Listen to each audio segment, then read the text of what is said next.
Vamos a hacer el día de hoy una revisión referente a la distribución y ramas principales del nervio trigémino, y vamos a hablar de algunos aspectos generales del sistema nervioso periférico, específicamente de los nervios craneales. Vamos a identificar un grupo de núcleos que pertenecen a una columna denominada columna eferente visceral especial. La columna eferente visceral especial, como ya lo hemos comentado, son núcleos motores que tienen como función inervar estructuras derivadas de los arcos branquiales. Tenemos a nivel del puente al núcleo masticador del trigémino, encargado de inervar estructuras derivadas del primer arco branquial. Tenemos a nivel del puente también el núcleo motor del facial, encargado de inervar estructuras derivadas del segundo arco branquial, y a nivel de bulbo tenemos el núcleo ambiguo, que se va a encargar de inervar estructuras derivadas del tercero y cuarto arco branquiales, representados por el nervio glosofaringeo vago y el núcleo vulvar del accesorio. Identificamos aquí en esta vista anterior del tallo cerebral algunos de los nervios craneales, de los cuales nos vamos a enfocar en el quinto par craneal del trigémino, el cual tiene su salida en el punto de unión del puente con los pedúnculos cerebelosos medios, observando nosotros su raíz sensitiva, que es la raíz más gruesa, y una pequeña raíz, que es la raíz motora, que se va a adherir al nervio mandibular y de esta forma va a distribuirse sobre los músculos de la masticación. Una vez que el nervio trigémino emerge de su punto de origen aparente, va a llegar al piso medio de la base del cráneo, cruzando el borde superior de la porción petrosa del temporal y al seno petroso superior, en donde se va a encontrar con la impresión trigeminal, donde descansa el ganglio de Gasser en la cara anterior de la porción petrosa del temporal, de cuya convexidad se van a originar sus ramas terminales. La primera de ellas es el nervio oftálmico, que se introduce al seno cavernoso, acompañado de los nervios motores que van hacia la cavidad orbitaria y la arteria carótida interna, y su salida del seno cavernoso se marca por la fisura orbitaria superior e ingresa a la órbita. El nervio maxilar, que tiene un pequeño trayecto en el piso medio de la base del cráneo y que sale de esta por el foramen redondo y se introduce hacia la fosa pterygo-palatina, mientras que el nervio mandibular se introduce por el foramen oval, sale del piso medio de la base del cráneo e ingresa a la fosa infratemporal, o también llamada fosa cigomática. Esta sería la ubicación de estas tres ramas del nervio trigémino. Entonces, el nervio trigémino es un nervio que va a inervar estructuras derivadas del primer arco branquial, desarrollado con la arteria maxilar, y sus derivados musculares pues incluye principalmente los músculos de la masticación, incluyendo a otros músculos como lo son el tensor del tímpano, el tensor del velo del paladar, el músculo miloioideo y el vientre anterior del ligástrico, todos estos inervados por su núcleo masticador, que va siguiendo a la tercera rama del trigémino o nervio mandibular. Dentro de los orígenes reales del trigémino vamos a encontrar dos núcleos. El primero de ellos es un núcleo sensitivo principal. Este núcleo sensitivo principal se va a encontrar a nivel de puente, el cual va a presentar dos prolongaciones. Va a presentar una prolongación mesencefálica y va a presentar una prolongación espinal. Este núcleo sensitivo principal, este núcleo sensitivo del trigémino, tiene la característica de pertenecer a la columna aferente, el cual va a recibir estímulos sensitivos provenientes de las tres ramas del trigémino y lo va a proyectar hacia el tálamo, siguiendo el lemnisco medial y de ahí al área 312 de la carta de Brodmann. El núcleo sensitivo principal, que se encuentra a nivel de puente, se va a encargar de recibir estímulos táctiles, mientras que la prolongación mesencefálica se va a encargar de recibir estímulos propioceptivos profundos provenientes de sobre todo los dientes, y el núcleo vulvar se va a encargar de recibir estímulos exteroceptivos. Tenemos entonces nosotros que los estímulos llegan a este núcleo, se proyectan por medio de fibras trigémino-talámicas que se anexan al lemnisco medial y que llegan al núcleo ventral posterolateral del tálamo y que se proyectan hacia el área 312 de la carta de Brodmann, como lo vemos nosotros aquí en este pequeño resumen, donde identificamos que la sensibilidad recogida por las tres ramas del trigémino viajan y tienen una estación en el ganglio de Gasser, llegando al núcleo sensitivo en sus tres porciones para las tres funciones: táctil, exteroceptiva y propioceptiva, viajando por el lemnisco medial hacia el tálamo y del tálamo al área 312. Mientras que el núcleo motor es un núcleo que recibe un comando motor voluntario proveniente del área 4 de la carta de Brodmann, y su fascículo, denominado fascículo córtico-nuclear, se cruza hacia el lado opuesto para estimular este núcleo, el cual envía sus fibras motoras a través del tercer ramo del trigémino, que corresponde al nervio mandibular. Vemos aquí en el resumen cómo la información se va a originar en el área 4 de la carta de Brodmann, viaja hacia el núcleo motor del trigémino por el fascículo córtico-nuclear y a través de las fibras provenientes motoras del núcleo motor, pues las fibras viajan por el nervio mandibular y se dirigen hacia los músculos del primer arco branquial. Entonces, una vez que el nervio trigémino se formó y que éste terminó en la convexidad del ganglio de Gasser, va a originar sus tres ramos terminales, de los cuales mencionamos que el nervio oftálmico o trigémino 1 va a viajar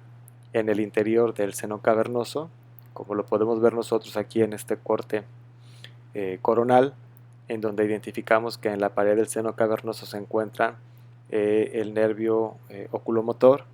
se encuentra el nervio troclear, se encuentra el nervio oftálmico,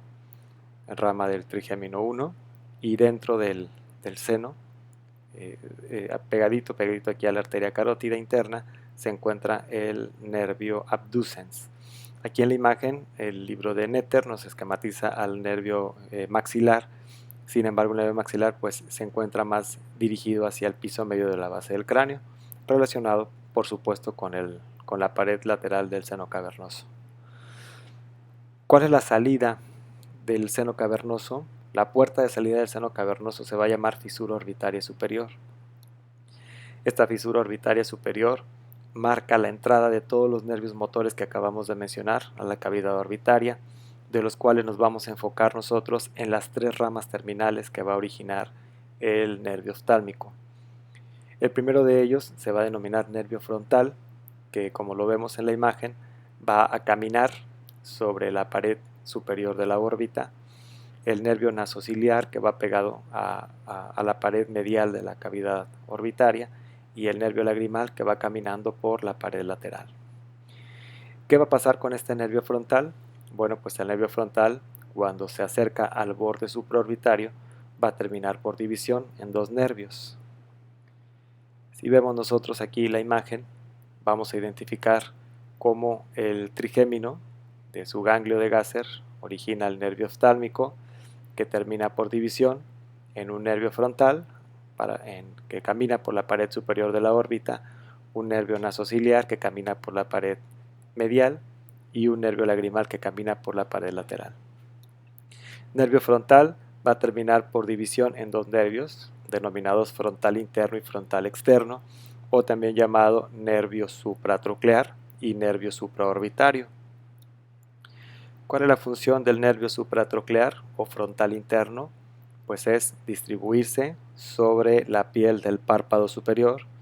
distribuirse sobre el dorso de la nariz y distribuirse sobre la piel de la región frontal. Es un nervio sensitivo. ¿Qué pasa con el nervio frontal externo o supraorbitario? Pues es un nervio que emerge por el borde supraorbitario de la cavidad orbitaria y de igual forma proporciona ramos sensitivos a la región frontal. Este nervio frontal ingresa a la órbita por la fisura orbitaria superior, pero por fuera de este anillo tendinoso de zinc que representa el origen de los músculos extraoculares. No pasa lo mismo con el nervio nasociliar, que el nervio nasociliar ingresa a la cavidad orbitaria por la fisura orbitaria superior, pero dentro del anillo tendinoso de zinc, e inmediatamente camina hacia la pared medial de la cavidad orbitaria y comienza a originar una serie de ramas, entre las cuales se va a encontrar este nervio que se llama nervio etmoidal posterior, el cual ingresa aquí a la pared medial de la cavidad orbitaria y se dirige hacia la mucosa de los senos esfenoidal y de los celdillas etmoidales, a los cuales va a proporcionar inervación sensitiva, nervio etmoidal posterior. ¿Qué va a pasar con el nervio nasociliar? Bueno, el nervio nasociliar va a originar dos ramas terminales. Una de ellas es el nervio etmoidal anterior y otra es el nervio infratroclear, de las cuales podemos identificar nosotros aquí en la imagen el nervio etmoidal anterior, el cual ingresa al conducto etmoidal anterior, el cual lo va a llevar al piso anterior de la base del cráneo, en donde inmediatamente atraviesa la lámina cribosa del etmoides y va a terminar por división en un ramo medial que se distribuye sobre la pared medial de la cavidad nasal y un ramo lateral que se distribuye sobre la pared lateral de la cavidad nasal. Es un nervio sensitivo para la cavidad nasal. Pero hay detalles referentes al nervio nasociliar, y de los detalles más importantes es identificar que el nervio nasociliar va a presentar anexo un ganglio con funciones parasimpáticas denominado ganglio ciliar. Este ganglio ciliar sirve como estación a las fibras parasimpáticas que provienen del núcleo pupilar, como lo vamos a ver dentro de un momento, pero vamos a ver nosotros que va a recibir un ramo sensitivo que va a formar los nervios ciliares largos, que atraviesan el ganglio, por supuesto sin hacer ningún tipo de sinapsis, y se dirigen a inervar a la córnea. Estos nervios ciliares largos son importantes porque marcan el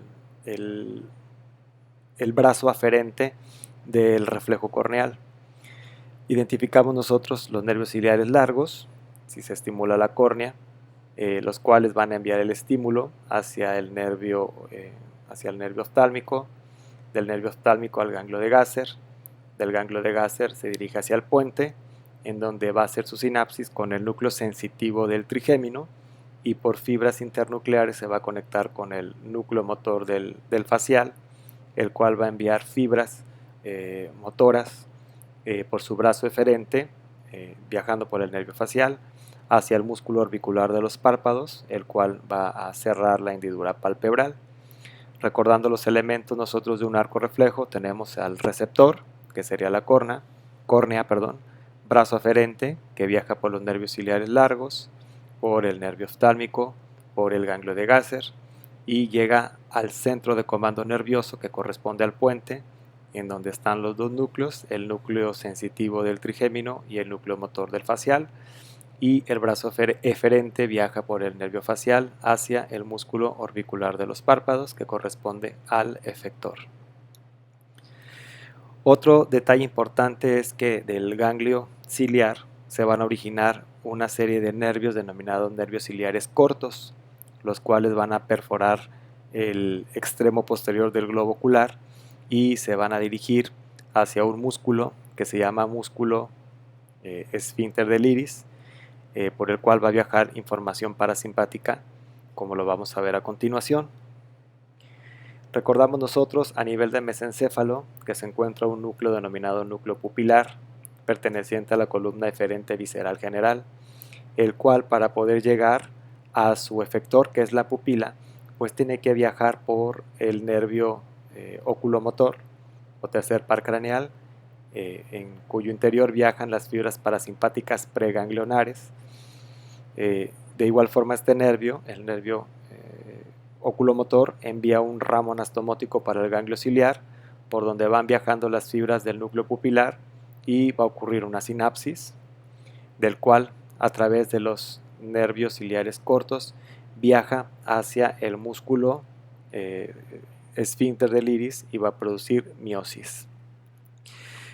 Recordando también que en el caso de que las fibras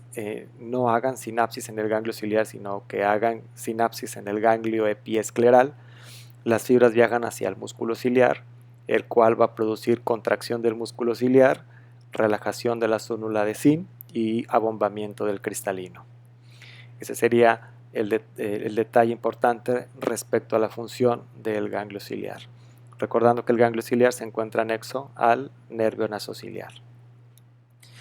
De las ramas terminales nos falta comentar el nervio infratroclear, que es un nervio sensitivo principalmente para las vías lagrimales. Y por último tenemos nosotros al nervio lagrimal, y el nervio lagrimal es un nervio que camina por la pared lateral de la cavidad orbitaria y que va a terminar por división. Uno de sus ramos se dirige hacia la región frontal, a la cual va a proporcionar inervación sensitiva, y otro de sus ramos se anastomosa con el nervio cigomático proveniente del nervio maxilar y va a tener funciones parasimpáticas destinadas hacia la glándula lagrimal, que vamos a comentar dentro de un momento. Identificando entonces el nervio oftálmico, el territorio sensitivo incluye la piel del dorso de la nariz, incluye el párpado superior e incluye la piel de la región frontal. Vemos nosotros estas imágenes del libro de anatomía de Netter y posteriormente la de Latarjet, en donde identificamos cómo a nivel de mesencéfalo, en el espacio interpeduncular, tiene su origen aparente el oculomotor, el cual va a originar un ramo anastomótico para el ganglio ciliar. Aprovechando esta anastomosis y este trayecto, pues el núcleo pupilar envía sus fibras parasimpáticas preganglionares por el tercer par craneal, el cual lo ingresa al ganglio ciliar y ocurre una sinapsis, y los nervios ciliares cortos que se originan del ganglio ciliar pues se dirigen hacia el músculo circular del iris y va a producir miosis o contracción pupilar. Eso sería lo que corresponde a el nervio oftálmico. ¿Qué podemos mencionar nosotros del nervio maxilar? Bueno, ya mencionamos que el nervio maxilar es un nervio que ingresa a la fosa pterigopalatina a través de este foramen que se llama foramen redondo, que se encuentra en el borde medial de las alas mayores del esfenoides, y aquí en la fosa pterigopalatina va a presentar anexo también un ganglio con funciones parasimpáticas que se va a denominar ganglio pterigopalatino, y a partir de aquí el nervio maxilar ingresa a la órbita por medio de la fisura orbitaria inferior, descansa sobre el canal infraorbitario en el piso de la órbita, entra al conducto infraorbitario y sale de este conducto por el foramen infraorbitario y origina sus ramas terminales, que son sensitivas para la región infraorbitaria. ¿Qué ramas va a originar? Bueno, primero que nada, antes de salir del cráneo origina un ramo meningio destinado a las meninges. Va a originar este nervio que se llama nervio cigomático, el cual se queda adosado al nervio maxilar hasta que éste ingresa a la órbita y se desprende de él, pegadito a la pared lateral de la cavidad orbitaria, y forma un asa anastomótica con el nervio lagrimal que habíamos mencionado nosotros, que venía del nervio oftálmico. Y entonces esta asa anastomótica es importante porque es aprovechada por el sistema nervioso parasimpático. Va a originar otros nervios, de los cuales se encuentran los nervios alveolares superiores, que van a perforar el tuber de la maxila y van a ingresar al espesor del cuerpo del maxilar y comienzan a originar ramos sensitivos para las cavidades alveolares de los dientes de las piezas dentarias posteriores, mientras que cuando el nervio maxilar se introduce al conducto infraorbitario, origina un nervio dentario anterior y superior. Estos son posteriores y superiores, este es anterior y superior, y forman una anastomosis que va a determinar la conformación de un plexo dentario, del cual pues se van a originar estas ramas que inervan a las piezas dentarias anteriores. Del ganglio pterigopalatino se van a originar también una serie de nervios muy importantes. Estos nervios se van a denominar nervios nasal superior, nervio nasopalatino y nervios palatinos. Esta imagen nos está resumiendo el nervio maxilar, recordando que se origina del ganglio de Gasser, recordando que origina un nervio que se llama nervio meningio, recordando que tiene anexo un ganglio que es el ganglio pterigopalatino, y recordando este ramo cigomático u orbitario que se anastomosa con el nervio lagrimal proveniente del nervio oftálmico, dirigidos hacia la glándula lagrimal. Identificamos nosotros estos nervios alveolares posteriores y anteriores superiores que forman este plexo dentario que inerva las piezas dentarias superiores, y bueno, aprovechamos para ver cómo del ganglio pterigopalatino se originan estos nervios, que son los nervios nasales.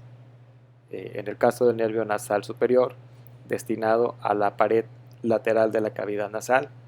el nervio nasopalatino, destinado a la pared medial de la cavidad nasal, y los nervios palatinos mayor y menor, destinados al piso de la cavidad nasal. Teniendo en mente este trayecto, estos nervios, pues existe un núcleo a nivel de puente, en la porción cerrada de puente, que se va a llamar núcleo lacrimomuconasal, en algunos libros considerado como núcleo lagrimal nada más. Me gusta más el término de lacrimomuconasal por la función parasimpática que va a presentar, el cual, para poder llegar a su efector, como su nombre lo dice, lácrimo, para llegar a la glándula lagrimal, muconasal, para llegar a la cavidad nasal, pues necesita viajar por un nervio, que en este caso sería un ramo del nervio facial, que se llama nervio petroso superficial, el cual se une con otro nervio que es el nervio petroso profundo, y van a formar un nervio que se llama nervio del conducto pterigoideo o nervio vidiano, que se abre en la pared posterior de la fosa pterigopalatina y termina uniéndose al ganglio pterigopalatino. Lo podemos ver muy bien aquí en la imagen del libro de la Target, como el nervio del conducto pterigoideo o nervio vidiano se abre en la pared posterior de la fosa pterigopalatina y termina en el ganglio pterigopalatino. Aprovechando ese trayecto, entonces el lacrimomuconasal viaja por el facial, después viaja por el nervio petroso superficial, rama del facial, después viaja por el nervio vidiano y termina en el ganglio pterigopalatino, realizando su sinapsis, porque es un ganglio con funciones parasimpáticas, y entonces sus fibras parasimpáticas postganglionares viajan por el nervio cigomático, rama del maxilar, que se une al nervio lagrimal y llegan a la glándula lagrimal, en la cual van a producir su secreción vasomotora.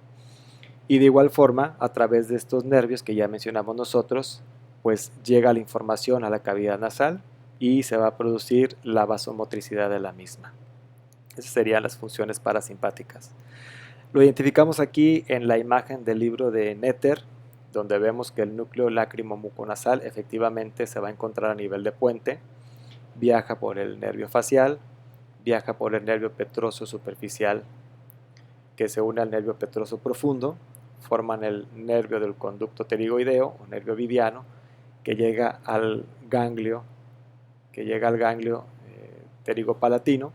ocurre su sinapsis y envía sus fibras parasimpáticas postganglionares a través de los nervios nasales y palatinos a la cavidad nasal y a través del nervio cigomático a la glándula lagrimal para producir lágrimas y producir moco. Esa sería la función parasimpática del nervio. Y entonces, a través de sus ramas terminales, vamos a poder identificar nosotros que el nervio maxilar, al emerger por el foramen infraorbitario, pues se distribuye en la piel del párpado inferior y se distribuye en el labio superior y en la región de la fosa canina y región infraorbitaria. Ese sería el nervio maxilar. Tenemos después al otro nervio, que es el nervio mandibular, El nervio mandibular tiene como característica que sale del cráneo por el foramen oval. El nervio mandibular, si nosotros lo observamos en este corte coronal del libro de la Target, donde esto sería el piso medio de la base del cráneo, el foramen oval. Esto sería lateral, vemos el arco cigomático, vemos parte de la fosa temporal con el músculo temporal, vemos el ramo ascendente de la mandíbula y el cuerpo de la mandíbula, en cuya cara externa se inserta el músculo macetero y en cuya cara interna se inserta el músculo pterigoideo medial, y en la fosa infratemporal o cigomática se encuentra el músculo pterigoideo lateral y el pasaje de la arteria maxilar interna, que se desarrolla a partir del primer arco branquial. Identificamos la fascia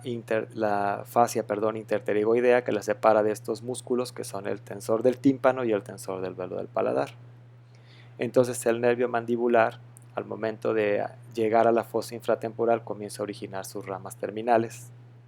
sus ramas colaterales, las cuales se van a dividir de esta forma. Vamos a ver que el nervio mandibular va a originar nervios que son ramos laterales. El nervio temporomaceterino, que como su nombre nos dice, es un nervio que al momento de salir entre la base del cráneo y la cabeza superior del pterigoideo lateral, se divide en un nervio que se llama nervio temporal profundo posterior, que se profundiza en el músculo temporal, y un nervio hacia el músculo macetero. Y luego el nervio temporal profundo medio, que es igual, sale entre la base del cráneo, entre el techo de la fosa infratemporal y la cabeza superior del músculo pterigoideo lateral, y se profundiza en el músculo temporal, y otro nervio que es el nervio temporobucal, que lo podemos ver muy bien nosotros en esta imagen del libro de anatomía de Rouvier, donde vemos que el nervio temporobucal pasa entre las dos cabezas del músculo pterigoideo lateral y se divide en el nervio temporal profundo anterior, que se dirige hacia el músculo temporal, y un nervio bucal, que es sensitivo. Entonces miren cómo vienen estos ramos laterales: el nervio temporomaceterino y el nervio temporal profundo medio entre la base del cráneo y la cabeza superior del pterigoideo lateral, mientras que el nervio temporobucal se introduce entre las dos cabezas del músculo pterigoideo lateral, que sería este. Y entonces el nervio temporobucal, aquí lo vemos, entre las dos cabezas del pterigoideo lateral, forma el nervio temporal profundo anterior, que se va al músculo temporal, y el nervio bucal, que es sensitivo, principalmente distribuido en el cuerpo adiposo de Bichat y en la piel de las mejillas. Esos serían sus ramos laterales. Sus ramos mediales los podemos ver aquí. Es un nervio común que inerva tres músculos. Uno de ellos es el músculo pterigoideo medial, otro es el tensor del tímpano y el tensor del velo del paladar. Todos estos músculos pues derivados del primer arco branquial. Algo que se me pasó comentar también es que este nervio, que es el nervio temporobucal, al introducirse entre las dos cabezas del pterigoideo lateral, pues lo inerva. Entonces hasta aquí ya llevamos los 4 músculos de la masticación inervados por el nervio mandibular. Y se va a originar un nervio posterior que se llama nervio auriculotemporal. Si lo observamos nosotros en este corte sagital, vamos a identificar cómo el nervio auriculotemporal se origina por medio de 2 raíces que rodean el pasaje de la arteria meningea media y se dirigen hacia el cuello del cóndilo de la mandíbula, en lo que se conoce como ojal retrocondilio de Juvara, y se dirige lateralmente hacia la región parotidia. Este nervio auriculotemporal tiene funciones sensitivas para la membrana del tímpano, para el conducto auditivo externo y un ramo anastomótico con el facial, pero su interés radica en la función parasimpática que va a tener respecto a la secreción de la glándula parótida. El nervio mandibular, entonces, ya originando sus ramas colaterales, que, como lo mencionamos nosotros, se divide en ramas laterales, colaterales mediales y un ramo posterior. Va a terminar por división en dos ramos terminales que se va a denominar nervio lingual y el nervio alveolar inferior. Del nervio alveolar inferior vamos a identificar que va a introducirse por este orificio del conducto dentario inferior, se introduce al espesor del cuerpo de la mandíbula y empieza a originar sus ramas sensitivas que se encargan de inervar las piezas dentarias inferiores para buscar el foramen infraorbitario, el foramen mentoniano, perdón, aquí, el foramen mentoniano, y salir del espesor del cuerpo de la mandíbula y distribuirse sobre la piel de la región mandibular, como lo podemos ver nosotros aquí. ¿Sí? Entonces, ese sería el nervio alveolar inferior. Del nervio lingual vamos a identificar nosotros que va a tener anexo un ganglio que se llama ganglio submandibular, y el nervio trigémino en sí va a tener un ganglio que se llama ganglio óptico. ¿Qué funciones importantes tiene estos ganglios? Bueno, en el caso del ganglio óptico va a recibir varios nervios, entre los cuales se encuentra el nervio petroso superficial, rama del facial, y el nervio petroso profundo, rama del glosofaringio. Si nos vamos nosotros a nivel de bulbo raquídeo, en el bulbo raquídeo vamos a encontrar un núcleo que se va a llamar salival inferior, que es destinado a la inervación de la glándula parótida, el cual, para poder llegar a su efector, tiene que buscar al nervio que esté más cerca de él, que en este caso sería el nervio glosofaringio, el cual va a originar el nervio timpánico o nervio de Jacobson, que se introduce por el canalículo timpánico de la base del cráneo y termina en el ganglio óptico, en el cual pues va a ocurrir una sinapsis que viaja a través del nervio auriculotemporal hacia la glándula parótida, y de esta forma se produce su secreción vasomotora. Lo identificamos, mírenlo, aquí el núcleo salival inferior a nivel de bulbo, viajando por el nervio glosofaringio, viajando por el nervio timpánico o de Jacobson, el cual origina un plexo timpánico en la pared medial de la caja del tímpano, el que origina el nervio petroso profundo, que viaja hacia el ganglio óptico, anexo al trigémino 3, el cual envía sus fibras parasimpáticas postganglionares por el nervio auriculotemporal y del nervio auriculotemporal a la glándula parótida. Otro de los ganglios que también es importante que identifiquemos nosotros es el ganglio submandibular, perdón, anexo al nervio lingual, perdón. Este ganglio va a recibir fibras provenientes del núcleo salival superior. El núcleo salival superior se va a encontrar a nivel de puente, el cual, para poder llegar a su efector, que es la glándula submaxilar, el ganglio, perdón, submaxilar, tiene que viajar por una rama del nervio facial, que en este caso sería el nervio cuerda del tímpano, el cual se va a anastomosar con el nervio lingual, como lo podemos ver nosotros en esta imagen. Vamos a proyectarla. Vemos nosotros aquí el nervio facial originando al nervio cuerda del tímpano, y el nervio cuerda del tímpano anastomosándose con el nervio lingual, y a través del nervio lingual llega al ganglio submaxilar, el cual va a proporcionar su secreción a las glándulas submaxilar y sublingual. Entonces viaja por el nervio lingual, llega al ganglio submaxilar, ocurre su sinapsis, y de aquí se va a las glándulas submaxilar y sublingual y produce su secreción vasomotora. Esas serían las funciones parasimpáticas que están relacionadas con el nervio trigémino. Volvemos a identificar el núcleo salival superior, viaja por el nervio facial, viaja por el nervio cuerda del tímpano. El nervio cuerda del tímpano se anastomosa con el nervio lingual y ingresa al nervio lingual, y de aquí llega a la glándula submaxilar o submandibular, ocurre su sinapsis y sus fibras parasimpáticas postganglionares viajan a las glándulas sublingual y submaxilar. ¿Sí? Esa sería la función parasimpática de los ganglios parasimpáticos anexos al trigémino. Pero hay una función también muy importante que les quiero mostrar, y esa función es el nervio lingual, ya que el nervio lingual actúa como una columna aferente de la sensibilidad y el gusto de los 2/3 anteriores de la lengua. La sensibilidad y el gusto de los 2/3 anteriores de la lengua son recogidos por el nervio lingual, y el nervio lingual envía la información hacia el nervio cuerda del tímpano. El nervio cuerda del tímpano, rama del facial,